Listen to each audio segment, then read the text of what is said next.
Do you think you get a bad stigma attached to you if you're known as an IWA Mid-South guy? Well, I know you get a bad stigma attached because I'm not allowed anywhere near an OVW show or the OVW building. But that's no skin off my nose, you know.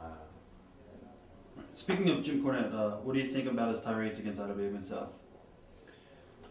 I've been on record saying that I agree with Cornette, but that I also agree with Ian. And my stance on the whole subject is, you know, I'm not the middleman. Obviously, I'm not trying to defend either one. I met Cornette for the first time like 2-3 weeks ago, and he was awesome to me. You know, he was totally nice.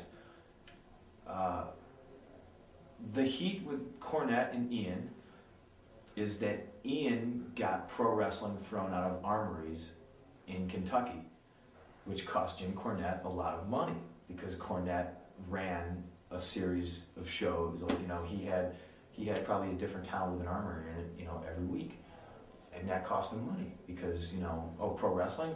Well, we had those IWA guys in here, and they scratched up the floor, and there's still blood on the basketball hoop, and we're missing light tubes, and you know, stuff like that. So it was a business decision of the armories to say, okay, well, no more pro wrestling because we have this damaged floor and this and that. And like I said, cost Jim Cornette a lot of money, which would piss off anybody, you know.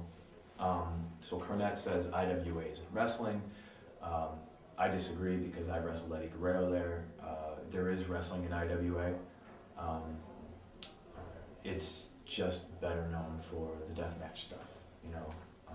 And I agree with Cornette when he says, you know, I think he specifically made a comment recently saying that the 93-minute match, you know, he hears about the 93-minute match and guys going an hour draw, and obviously he's talking about me and Chris Hero.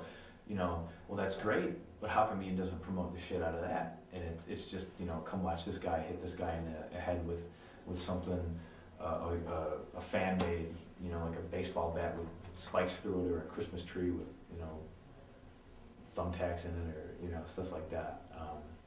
So it's a completely viable argument in my mind, you know, and it's just Ian just attacks OVW and says OVW is shitty.